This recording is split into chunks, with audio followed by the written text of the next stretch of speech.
सिंध हजारों सालों से एक धरती, एक जमीन, एक वतन है और सिंध ने पाकिस्तान बनाया है।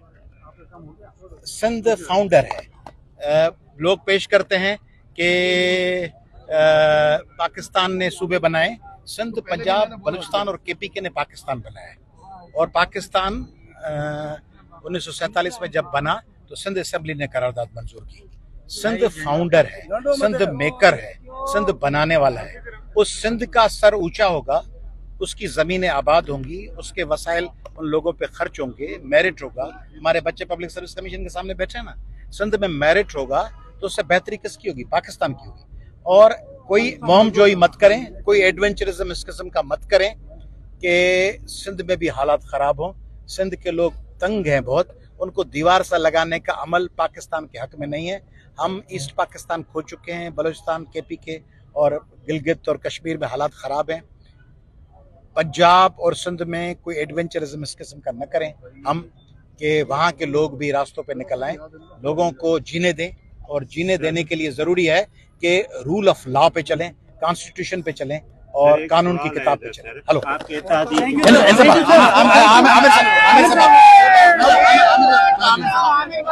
मैं इख्तियार नहीं हूँ, मेरा दामन साफ है। दामन पे हमारे कोई नहीं लगा हुआ इल्जाम कि वो दूसरा बात करने वाला सोच रहा हो कि ये वजीर MNA MPS सेनेटर है, खा के आ गया है, बातें तो बड़ी अच्छी अच्छी करता है, मगर पीछे तो खरबों रुपए बना लिए हैं। तो लोग जो सामने होते हैं उनको पता होता है कि इनके दामन पे कोई छेंट नहीं है। मिलके बनाया है। उस मुल्क को आगे बढ़ाने के लिए जरूरी है कि सूबों में अफरा तफरी न हो। केपीके में पहले से ही मसाइल हैं, बलूचिस्तान में मसाइल हैं, अब कश्मीर में भी मसाइल हैं। सिंध को मसाइल की तरफ न धकेलें, सिंध को इस तरह चलाएं कि सिंध के लोग काबिल फख्र अंदाज में कहें कि हम अपने वतन के लिए कुछ करेंगे। उनके हाथ सरों पे न हो कि हमारा पानी भी गया, हमारी जमीन भी गई, वसाइल भी गए। पाकिस्तान को जोड़ के रखना है। वायलेंस के सिंध के लोग खिलाफ हैं, सिंध के लोग पुरअमन हैं। और सिर्फ सिंधी नहीं, सिंध में बसने वाले आम मुहाजिर भी पुरअमन है। आम जो डिकेट से मुस्तकिल आबाद पंजाबी और पश्तून है वो भी पुरअमन है। अब आम लोगों को आप वायलेंस के हक में नहीं देखेंगे, मगर उनको दीवार से लगाना बंद करें। मेरिट तबाह कर दिया गया। इन सारी बातों पे वो सुनते रहे, उन्होंने बहुत सी बताई। फिर हमने कुछ पड़ोसी मुमालिक को और जो हालात हैं उस पर भी बातचीत की, दुनिया के जो हालात हैं उन पर भी बातचीत की। उन्होंने कहा कि हमारे पास आपके हवाले से जो इंक्वायरी है उसके हवाला से कुछ सवालात हैं।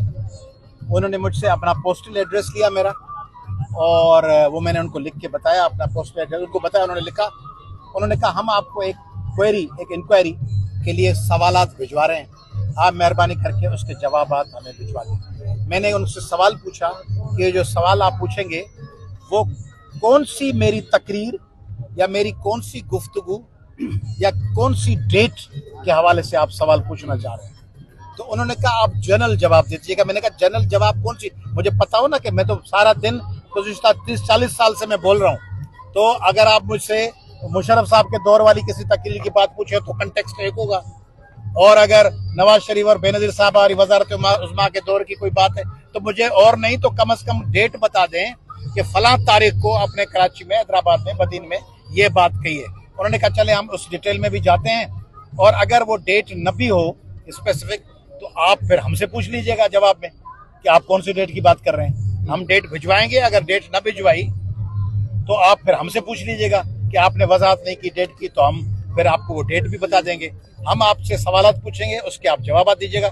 मैंने कहा हम वकील हैं, हम सारा दिन रिबटल देने के लिए और रिस्पोंडेंट होते हैं, कभी हम पिटिशनर होते हैं। जवाब लेना और जवाब देना हमारा काम है, देते रहेंगे। अब मगर ये तो काबिल फख्र है ना, मेरे लिए एजाज है कि लोगों से जाती जिंदगी में सवाल होता है। तो वो जाहिर है हमसे तो जस्टिस साहिबान भी प्यार से बात करते हैं, हमसे तो IG साहिबान भी बात अच्छी तरीके से करते हैं। उनका रवैया बहुत पॉजिटिव था, और उनमें से मुझे चाय पिलाई, बिस्किट्स नमकीन थे वो नहीं खा पाया, नमक ज्यादा था। मीठा जीरे वाले अच्छे थे। पानी पिलाया, चाय पिलवाई, कॉफी का पूछा। रवैया, their attitude was very positive.